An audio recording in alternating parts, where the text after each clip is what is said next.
Vote মানে শুধু একটা কাগজ নয়, কিংবা ভোট মানে শুধুমাত্র ইভিএমে বটম টেপা নয়।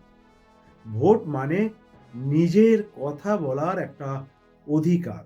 আপনি গরিব হতে পারেন, আপনি গ্রামের মানুষ হতে পারেন, কিন্তু একটা কথা মনে রাখবেন, আপনি ভোটের লাইনে দাঁড়ালে তখন আপনি গরিব নন, আপনি কারো থেকে ছোট নন।